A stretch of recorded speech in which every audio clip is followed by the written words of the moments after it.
धन्यवाद पिता परमेश्वर। सभी को जय मसीह जी की। परमेश्वर के वचन में जाएंगे। परमेश्वर का जीवित वचन कहता है, यूहन्ना 4 में लिखा है यीशु और सामरी स्त्री के बारे में।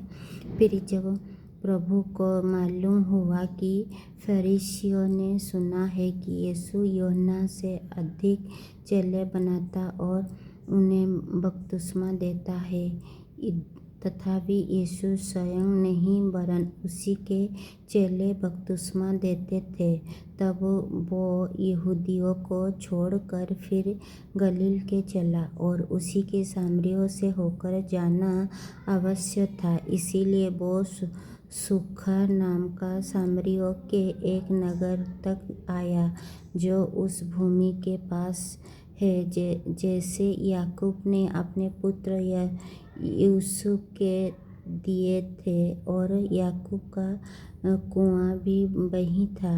अतः यीशु मार्ग का थका हुआ उस कुएं पर यूं बैठ गया। ये बातें छठे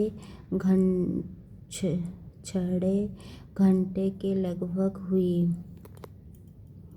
इतने में एक सामरी स्त्री जल भरने आई। यीशु ने उससे कहा, मुझे पानी पिला, क्योंकि उसी के चेले तो नगर में भोजन मोल लेने गए थे। उस सामरी स्त्री ने उससे कहा, तू यहूदी होकर मुझे सामरी स्त्री से पानी क्यों मांगते है? क्योंकि यहूदी सामरियों के साथ किसी प्रकार का व्यवहार नहीं रखते। यीशु ने उत्तर दिया, यदि तू परमेश्वर की वरदान को जानते और ये भी जानती कि वो कौन है जो तुम्हारे कहता है मुझे पानी पिला, तो तू उसी के मांगती और वो मुझे जीवन का जल दिया।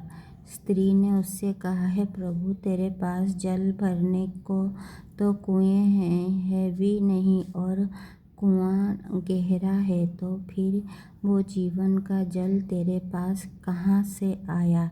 क्या तू हमारे पिता याकूब से बड़ा है, जिसने हमें कुआं दिया और आप ही अपने संतान और अपने वस्तुओं समेत इसमें से पिया? यीशु ने उसके उत्तर दिया, जो कोई ये जल पिएगा वो फिर प्यासा होगा, परंतु जो कोई उस जल में से पिएगा जो मैं उससे दूंगा, वो फिर अनंत काल तक प्यासा न होगा, वरन जो जल मैं उससे दूंगा वो उसमें एक सोता बन जाएगा, जो अनंत जीवन के लिए उमड़ता रहेगा। स्त्री ने उससे कहा, हे प्रभु, वो जल मुझे दे, ताकि मैं प्यासी न हूँ और न जल भरने को इतने दूर आऊँ। यीशु ने उससे कहा, जा अपने पति को यहाँ बुला ला। स्त्री ने उत्तर दिया, मैं बिना पति की हूँ। यीशु ने उससे कहा, तू ठीक कहती है, मैं बिना पति की हूँ, क्योंकि तू 5 पति कर चुके है, और जिसके पास तू अब है वो भी तेरा पति नहीं, या तूने सच ही कहा है? स्त्री ने उससे कहा, हे प्रभु, मुझे लगता है कि तू भविष्यवक्ता है। हमारे बाप दादाओं ने इसी पहाड़ पर आराधना की, और तुम कहते हो कि वो जगत जहाँ आराधना करने चाहिए यरूशलेम में है।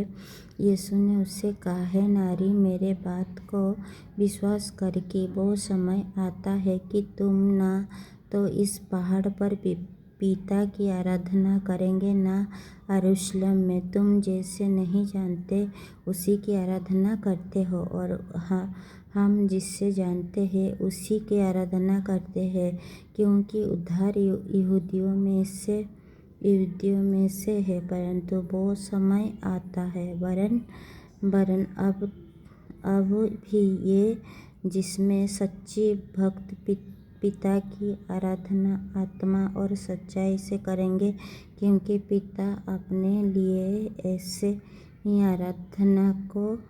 आराध्य को ढूंढता है। परमेश्वर आत्मा है और आवश्यक है कि उसी की आराधना करने वाले आत्मा और सच्चाई से आराधना करें। स्त्री ने उससे कहा, मैं जानती हूँ कि मसीह जो ख्रिस्त कहलाता है आने वाला है। जब वो आएगा तो हमें सब बातें बता देगा। यीशु ने उससे कहा, मैं जो तुझसे बोल रहा हूँ वही हूँ। ये आमीन हालेलुया। जितने भी भाई और बहनी से वचन को पढ़े सुने जाने में प्रभु लोगों को ढेर सारा आशीष दे और बहुत